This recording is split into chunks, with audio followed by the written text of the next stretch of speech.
فرخ سیر کے ساتھ اس وقت اس کے کچھ سرکردہ ساتھی بھی تھے۔ حسن علی، حسین علی اور ان کے ساتھی بڑے پرجوش انداز میں اسے ملے۔ فرخ سیر نے انہیں بڑی عزت اور احترام کے ساتھ اپنے قریب بٹھایا، پھر گفتگو کا آغاز علی حسن نے کیا اور فرخ سیر کو مخاطب کرتے ہوئے کہنے لگا، میں اور میرا بھائی حسین علی بے حد شرمندہ ہیں کہ آپ ہماری غیر موجودگی میں بنگال سے نکل کر پٹنہ میں داخل ہوئے اور کسی نے آپ کی کوئی خاطر خواہ آؤ بھگت اور تواضع نہ کی۔ اگر ہم دونوں بھائی اس وقت پٹنہ میں ہوتے تو یقیناً آپ کا شاندار استقبال کرتے اور آپ پر واضح ہو جاتا کہ پٹنہ جیسے تاریخی شہر میں شاہی خاندان کے ایک فرد کا کیسے استقبال اور کیسے اس کی تواضع اور آؤ بھگت کی جاتی ہے۔ حسن علی کی اس گفتگو سے فرخ سیر پھولا نہ سما رہا تھا، یہاں تک کہ اس کا بھائی حسین علی فرخ سیر کو مخاطب کرتے ہوئے بول اٹھا، محترم فرخ سیر، جیسا کہ آپ کو پتہ ہے ہندوستان کا بادشاہ اور آپ کا دادا معظم علی فوت ہو چکا ہے۔ اس کے فوت ہونے کے بعد ہم چاہیں گے کہ آپ کا خاندان برسر اقتدار آئے۔ اگر آپ خود ہندوستان کا بادشاہ بننے کے خواہاں ہیں تو ہم آپ کو بادشاہ بنانے کے لیے پوری طاقت اور قوت کے ساتھ آپ کا ساتھ دیں گے، اور اگر آپ یہ چاہتے ہیں کہ آپ کے دادا کے مرنے کے بعد آپ کا باپ عظیم الشان ہندوستان کے تخت و تاج کا مالک بنے، تب بھی اس کام میں ہم آپ کو مدد دینے کے لیے تیار ہیں۔ اب فیصلہ آپ پر ہے، جیسا چاہیں گے ہم ایسا ہی کرنے پر تیار ہیں۔ حسین علی جب خاموش ہوا تو کچھ دیر تک فرخ سیر باری باری حسن علی، حسین علی اور ان دونوں کے ساتھ آنے والے امراء کی طرف بڑی شکر گزاری اور ممنونیت سے دیکھنے لگا، پھر کہنے لگا، فی الحال میں چاہتا ہوں کہ پٹنہ کے اندر ہی قیام رکھوں۔ فی الحال میرا یہ بھی ارادہ ہے کہ دادا کے فوت ہونے کے بعد میرا باپ عظیم الشان ہندوستان کے تاج و تخت کا مالک بنے۔ آپ دونوں کی آمد سے پہلے میں نے پٹنہ میں اپنے باپ کی بادشاہت کا اعلان کر دیا ہے۔ اب پٹنہ میں قیام کے دوران حالات کا جائزہ لیتا رہوں گا۔ میرے باپ کو بھی خبر ہو جائے گی کہ میں نے اس کی بادشاہت کا اعلان کر دیا ہے، لہٰذا وہ خود بھی تاج و تخت حاصل کرنے کی کوشش کرے گا۔ اس وقت تک میں پٹنہ ہی میں قیام کروں گا، اور اگر تخت و تاج حاصل کرنے کے لیے میرے باپ کو میری مدد کی ضرورت ہوئی تو میں پٹنہ سے ایک لشکر لے کر دہلی کا رخ کروں گا، اور ہر صورت میں اپنے باپ کو دہلی کے تاج و تخت پر بٹھاؤں گا۔ اس سلسلے میں چاہوں گا کہ تم بھی میری مدد کرو۔ اگر تمہاری مدد سے میرا باپ دہلی کے تاج و تخت کا مالک بن گیا تو یاد رکھنا تمہاری قدر، تمہارے درجات اور تمہارے منصب میں خوب اضافہ ہو جائے گا۔ اب بولو تم کیا کہتے ہو؟ فرخ سیر جب خاموش ہوا تب حسن علی نے کچھ سوچا، پھر فرخ سیر کو مخاطب کر کے کہنے لگا، جس طرح آپ اپنے باپ کے لیے بادشاہت کے طلبگار ہیں، کیا اسی طرح آپ کے چچاؤں کی اولاد بھی ایسے ہی کوشش کرے گی؟ جواب میں فرخ سیر کے چہرے پر ہلکا سا تبسم نمودار ہوا، پھر کہنے لگا، نہیں ایسی کوئی بات نہیں۔ میرا بڑا چچا جہاندار شاہ ہے، اس کا بیٹا عز الدین ہے جسے عموماً عالمگیر ثانی کہہ کر پکارا جاتا ہے، بڑا نیک خاموش طبع ہے۔ وہ تاج و تخت کے معاملے میں کوئی جد و جہد کرے گا، نہ قتل و غارت گری میں حصہ لے گا۔ جہاں تک میرے باپ عظیم الشان کا تعلق ہے تو میں اس کا واحد بیٹا فرخ سیر ہوں جو تخت و تاج کا خواہش مند ہوں۔ میرا دوسرا بھائی ایسا نہیں ہے۔ میرا دوسرا چچا رفیع الشان ہے، اس کے 3 بیٹے ہیں، بڑے کا نام محمد ابراہیم، اس سے چھوٹے کا نام رفیع الدولہ اور سب سے چھوٹا رفیع الدرجات ہے۔ یہ تینوں بھائی بڑے خاموش طبع اور نیک ہیں، مجھے ان سے کوئی شکوہ اور گلہ نہیں ہے، اور میں تم لوگوں کو یقین دلاتا ہوں میرے دادا کے مرنے کے بعد یہ تینوں بھائی کسی طرح بھی کوشش نہیں کریں گے کہ ان کا باپ رفیع الشان دہلی کے تاج و تخت کا مالک بنے۔ اور تیسرا آپ کو معلوم ہے سب سے چھوٹا چچا جہان شاہ ہے، اس کا ایک ہی بیٹا محمد شاہ ہے۔ میں سمجھتا ہوں وہ میرے سارے چچاؤں کے بیٹوں کی نسبت زیادہ بے ضرر ہے، اسے جنگ و جدل سے نفرت ہے، خاموشی اور گوشہ گیری کی زندگی بسر کرنے کا عادی ہے۔ میری دادی مہر پرور بھی زندہ ہے، محمد شاہ دادی کے پاس ہی رہتا ہے۔ اگر میرے باپ اور میرے چچاؤں کے درمیان تاج و تخت کے لیے رسہ کشی شروع ہوتی ہے تو میں تم لوگوں کو یہ بھی یقین دلاتا ہوں کہ اس موقع پر میری دادی مہر پرور بالکل خاموش اور غیر جانبدار رہے گی۔ اگر میرے باپ اور میرے چچاؤں کے درمیان تخت و تاج کے لیے خانہ جنگی شروع ہوتی ہے تو میں سمجھتا ہوں یہ میری دادی مہر پرور کے لیے بڑا اندوہناک حادثہ ہوگا، اور اگر اس کے بیٹوں میں سے کسی کو نقصان پہنچا تو میں سمجھتا ہوں شاید وہ جی بھی نہ سکے۔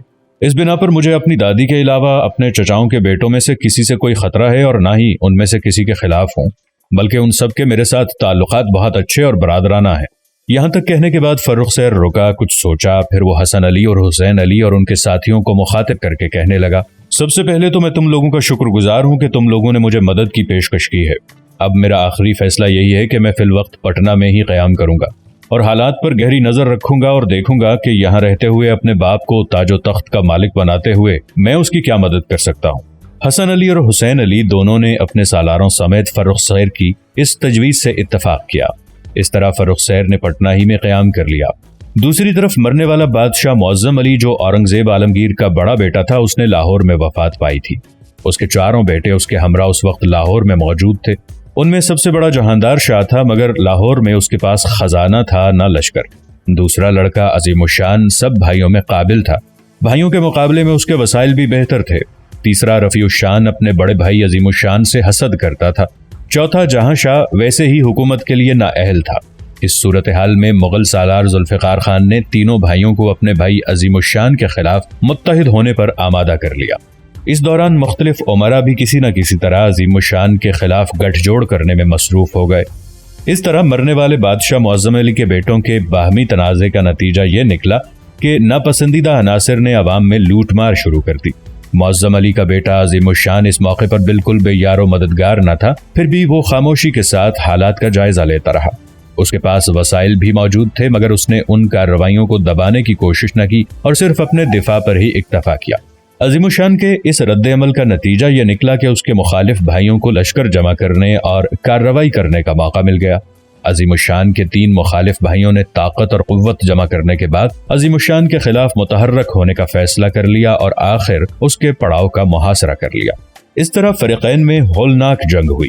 دونوں طرف کے لشکریوں کا نقصان ہوا، جس کے نتیجے میں عظیم الشان پر دباؤ بڑھ گیا۔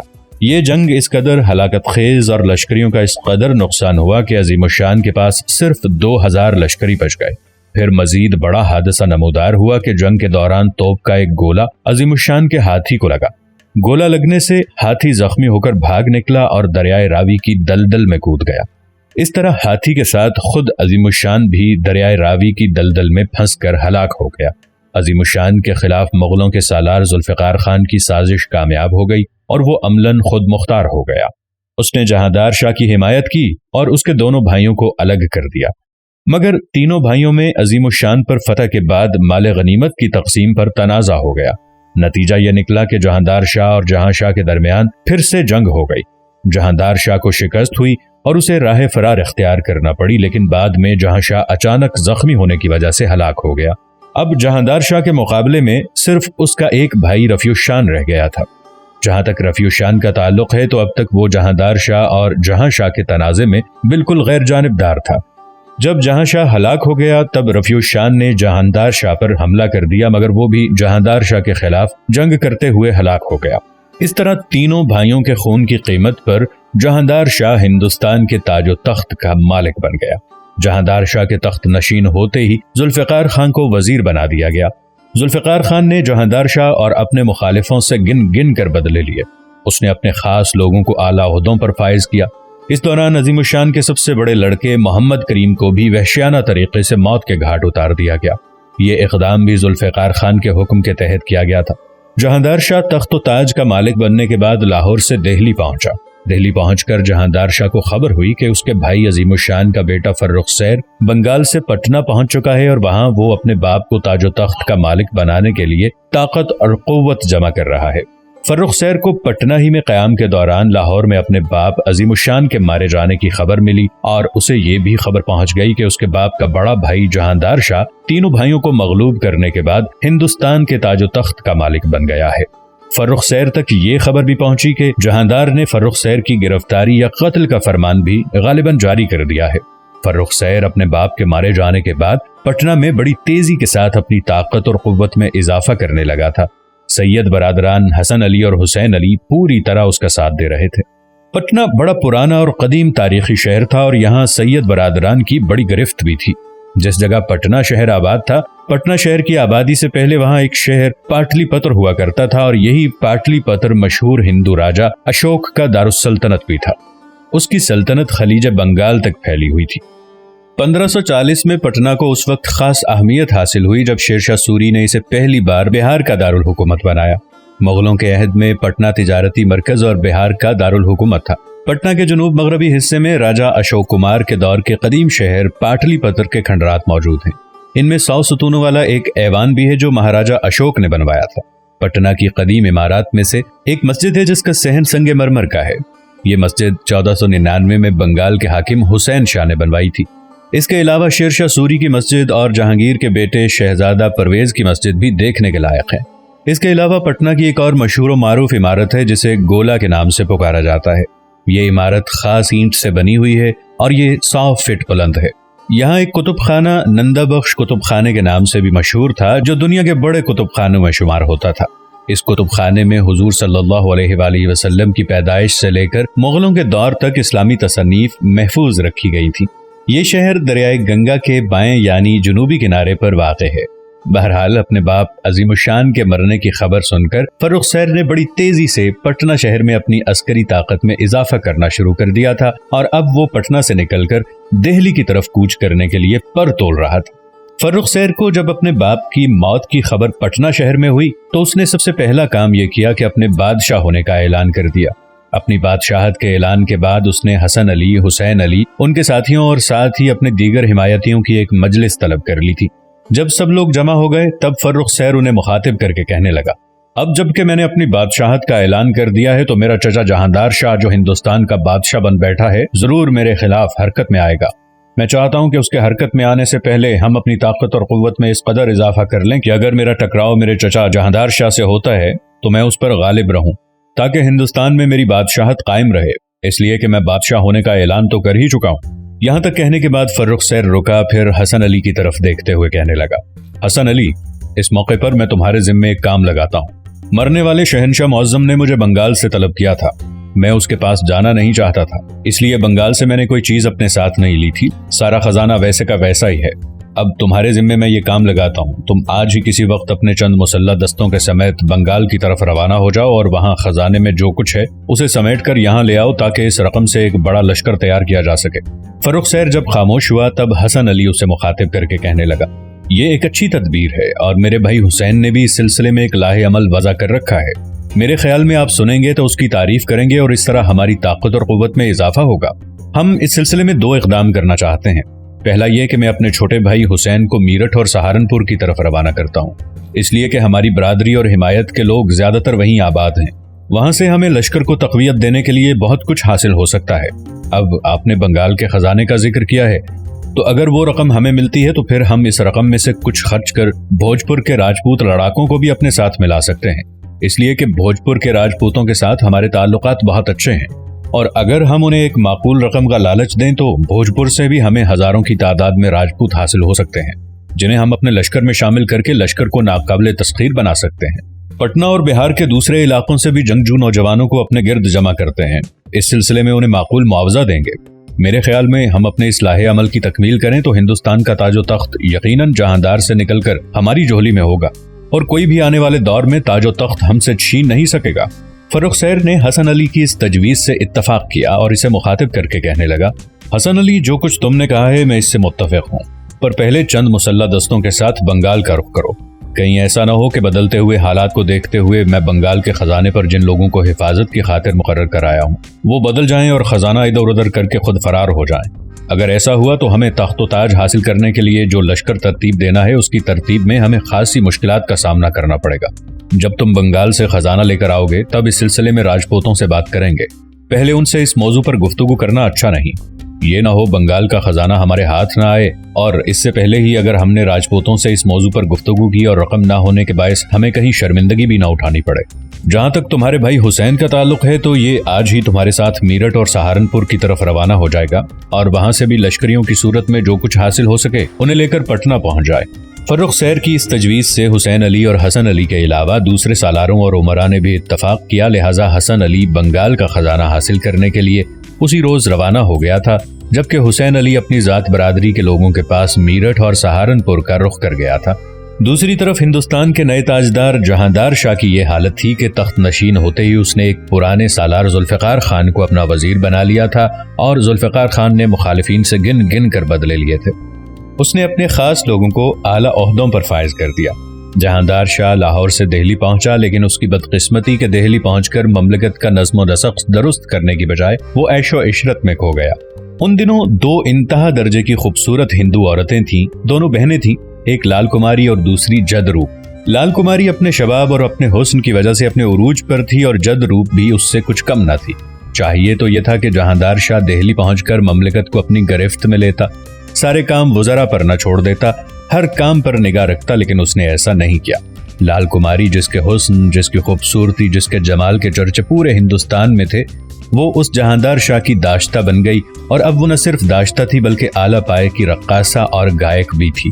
جہاں تک اس کی چھوٹی بہن کا تعلق ہے تو وہ رقص و موسیقی اور گائکی میں خصوصیت کے ساتھ اپنا جواب نہ رکھتی تھی۔ دہلی پہنچ کر جہاندار شاہ نے حکومت کے کسی کام کی طرف توجہ نہ دی، بلکہ اپنی داشتہ لال کماری کے ساتھ شب و روز رنگ رنگلیوں میں مصروف ہو گیا۔ جہاندار شاہ کو اس عورت نے اپنی طرف ایسا راغب کر لیا تھا کہ اسے سلطنت کی ہوش تک نہ رہی تھی۔ سلطنت کی اس خراب صورتحال کی وجہ سے اور جہاندار شاہ کو لال کماری کی طرف راغب دیکھتے ہوئے موقع پرست امراء نے دونوں ہاتھوں سے دولت سمیٹنا شروع کر دی۔ اس طرح سلطنت کا نظم و نسق درہم برہم ہو گیا تھا۔ معززین کی عزت اور آبرو بھی محفوظ نہ رہ سکی۔ دوسری طرف لال کماری کی حالت یہ تھی کہ اسے خوش کرنے کے لیے جہاندار شاہ سالانہ 2 کروڑ روپے اسے عطا کرتا تھا۔ مورخین لکھتے ہیں کہ 2 کروڑ کی اس رقم کے علاوہ لال کماری کو تحفے تحائف جو ملتے تھے وہ اس کے علاوہ تھے۔ مورخین لال کماری سے متعلق یہ بھی لکھتے ہیں کہ لال کماری خود کو نور جہاں کی سطح کی خاتون سمجھنے لگی تھی۔ وہ اسلام کا تمسخر اڑانے لگی تھی۔ اس دوران مذہب کے تمسخر سے بھی عوام اور بہت سے لوگ بادشاہ کے خلاف نفرت اور بیزاری کا اظہار کرنے لگے۔ جہاندار شاہ کو سلطنت کا اگر کوئی کام درپیش ہوتا تو وہ اس سلسلے میں سب سے پہلے لال کماری سے مشورہ کرتا اور جو لال کماری مشورہ دیتی اس پر عمل کرتا۔ دوسری طرف فرخ سیر حسن علی اور حسین علی کے ساتھ مل کر اپنی طاقت میں اضافہ کر رہا تھا۔ حسن علی اور حسین علی کے ذات برادری کے لوگ جو میرٹھ اور سہارنپور کے درمیان آباد تھے اپنی شجاعت میں مشہور تھے۔ ان دونوں بھائیوں کو اورنگزیب کے عہد میں بھی عزت اور وقار حاصل تھا اور وہ 4000 مناصب کے سالار تھے، لیکن اورنگزیب کا بیٹا معظم علی ان کے خلاف ہو گیا اور انہیں ان کے مناصب سے محروم کر دیا تھا۔ تاہم فرخ سیر کے باپ عظیم الشان نے انہیں پناہ دی اور الہ آباد میں اور بہار میں دونوں بھائیوں کو اپنا نائب مقرر کر دیا۔ اسی بنا پر اب حسن علی اور حسین علی کھل کر فرخ سیر کا ساتھ دے رہے تھے۔ فرخ سیر کے کہنے پر حسن علی نے اگست کے مہینے میں بنگال کا خزانہ اپنے قبضے میں کر لیا۔ اس رقم سے فرخ سیر نے لشکری بھرتی کرنے شروع کر دیے تھے۔ خاصا بڑا لشکر تیار کر دیا گیا تھا۔ سہارنپور اور میرٹھ سے بھی کافی لشکری آ گئے تھے۔ حسن علی اور حسین علی کو دیکھتے ہوئے سلطنت کے بہت سے دیگر امراء بھی ان کی طرف دیکھتے ہوئے فرخ سیر سے جا ملے تھے۔ بنگال سے رقم ملنے کے بعد حسن علی اور حسین علی پھر حرکت میں آئے۔ بھوجپور کے راجپوت کے ساتھ انہوں نے رابطہ قائم کیا، انہیں معقول رقم کا لالچ دیا۔ یہ رابطہ قائم رہا اور 40,000 راجپوتوں کا ایک لشکر بھی فرخ سیر، حسین علی اور حسن علی کا ساتھ دینے کے لیے تیار ہو گیا۔ ہندوستان کے تاجدار جہاندار شاہ کو جب اپنے بھتیجے فرخ سیر کی ان جنگی تیاریوں کا علم ہوا تو اس نے سب سے پہلے لال کماری سے مشورہ کیا۔ اپنے وزیر ذوالفقار خان کو بھی اس سلسلے میں کوئی اہمیت نہ دی، اس لیے کہ جہاندار شاہ کے لیے اب سب کچھ لال کماری ہی تھی۔ اس کے حسن اور اس کی خوبصورتی نے جہاندار شاہ کو بالکل ہی چت کر کے رکھ دیا تھا۔ جہاندار شاہ نے جب اس سے مشورہ کیا تو لال کماری نہیں چاہتی تھی کہ جہاندار شاہ خود لشکر لے کر نکلے، اس لیے کہ اگر وہ نکلتا ہے تو لال کماری کو بھی اس کے ساتھ جانا پڑتا تھا۔ اس بنا پر اس نے جہاندار شاہ سے کہا کہ فرخ سیر کی کوئی اتنی اہمیت نہیں ہے، اس کا مقابلہ کرنے کے لیے وہ اپنے بیٹے معز الدین کو روانہ کرتے۔ اتنی دیر تک فرخ سیر، حسن علی اور حسین علی اور ان کے سالار بھی لشکر لے کر پٹنہ سے روانہ ہوئے۔ ان کے ساتھ 25,000 کا اپنا لشکر تھا اور 40,000 جنگجو راجپوت اس کے علاوہ تھے۔ لال کماری کے مشورے پر عمل کرتے ہوئے ان کا مقابلہ کرنے کے لیے جہاندار شاہ نے اپنے بیٹے عز الدین کو لشکر دے کر روانہ کیا تاکہ وہ انہیں شکست دے اور مار بھگائے۔ اب فرخ سیر اپنا لشکر لے کر دہلی کا رخ کر رہا تھا، جبکہ جہاندار شاہ کا بیٹا اپنا لشکر لے کر پٹنہ کی طرف روانہ تھا۔ اس طرح دونوں لشکر ایک دوسرے کو زیر کرنے کے لیے بڑی برق رفتاری سے ایک دوسرے کی طرف بڑھ رہے تھے۔ آخر فرخ سیر اور ہندوستان کے بادشاہ جہاندار شاہ کے بیٹے عز الدین کے لشکر ایک دوسرے کے سامنے آئے۔ اس موقع پر فرخ سیر کے لشکر کی تعداد زیادہ تھی، اس کے پاس اپنا 25,000 کا لشکر تھا۔ اس کے علاوہ 40,000 جنگجو راجپوتوں کا بھی لشکر تھا۔ اپنی اس طاقت اور قوت کو دیکھتے ہوئے فرخ سیر نے پہلے حملہ آور ہونے کا تہیہ کیا اور پھر وہ عز الدین کے لشکر پر خوابوں کو مسمار کرتی زندگی کی دشواریوں اور محرومیوں کی طرح ٹوٹ پڑا۔ دوسری طرف عز الدین نے بھی اسی کے انداز میں جوابی کارروائی کی اور وہ بھی دل کو خلش اور روح کو گھاؤ دیتے کرب اور مرگ کی کھولتی آگ کی طرح حملہ آور ہوا۔ دونوں طرف کے لشکری ایک دوسرے پر بری طرح ٹوٹ پڑے۔ میدان جنگ میں ہر کوئی ایک دوسرے کے دل پر شوریدہ سری طاری کرنے کے درپے تھا۔ اپنی کامیابی اور کامرانی کے لیے کشمکش اور جد و جہد شروع ہو گئی تھی۔ لشکری ایک دوسرے پر حملہ آور ہوتے ہوئے وحشی صدیوں کے راز کھولتے اوہام کے زنگار کی طرح چھانے کی کوشش کر رہے تھے۔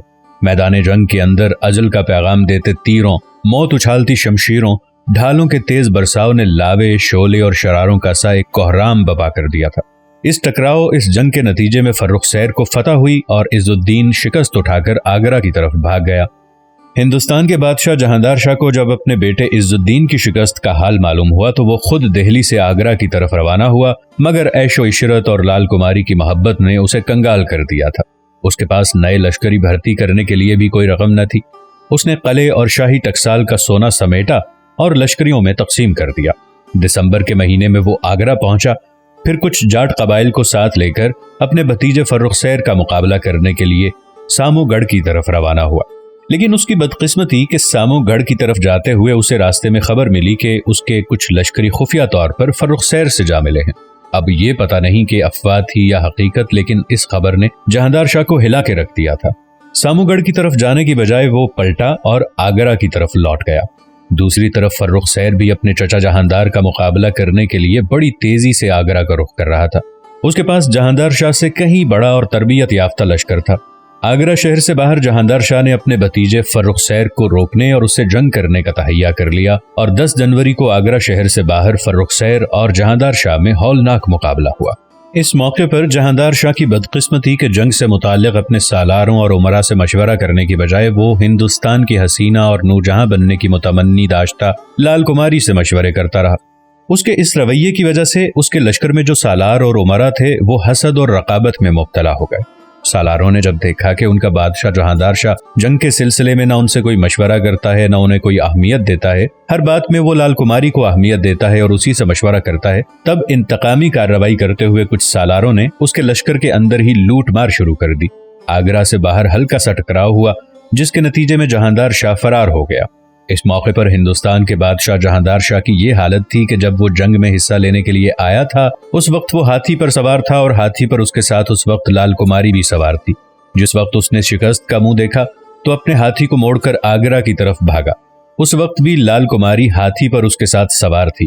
جہاندار شاہ لال کماری کے ساتھ پہلے آگرہ شہر میں داخل ہوا۔ وہاں اس نے اپنی داڑھی مونچھیں صاف کروائیں، ایک غریب آدمی کا بھیس بدلا، لال کماری کو ساتھ لیا، دونوں ایک بیل گاڑی میں سوار ہوئے اور دہلی کی طرف روانہ ہو گئے۔ اس موقع پر جہاندار شاہ کو کوئی پہچان نہ سکا۔ لال کماری نے اپنا آپ ڈھانپا ہوا تھا، اور پھر اس موقع پر لوگ یہ توقع نہیں کر سکتے تھے کہ ہندوستان کا بادشاہ کسی بیل گاڑی میں بھی ہو سکتا ہے۔ اسی بنا پر جہاندار شاہ لال کماری کے ساتھ اس بیل گاڑی میں آگرہ سے دہلی پہنچ گیا۔ دہلی پہنچ کر جہاندار شاہ نے اورنگزیب عالمگیر کے دور کے نامور سالار ذوالفقار خان کے باپ اسد خان سے مدد کی درخواست کی۔ اسد خان اورنگزیب عالمگیر کے دور میں بڑے سرکردہ لوگوں میں سے تھا۔ اسے جب خبر ہوئی کہ جہاندار شاہ آگرہ سے شکست اٹھا کر اور بھیس بدل کر دہلی پہنچا ہے تو اس نے فرخ سیر کو خوش کرنے کے لیے جہاندار شاہ کو گرفتار کر کے قلعے میں نظر بند کر دیا۔ یہ کارروائی کرنے کے بعد اسد خان نے تیز رفتار قاصد فرخ سیر کی طرف بھجوایا اور اسے اپنے اور اپنے بیٹے ذوالفقار کے تعاون کا یقین دلا دیا۔ جہاندار کو شکست دینے کے بعد فرخ سیر نے بھی دہلی کا رخ کیا۔ فروری کے مہینے میں وہ دہلی جا پہنچا۔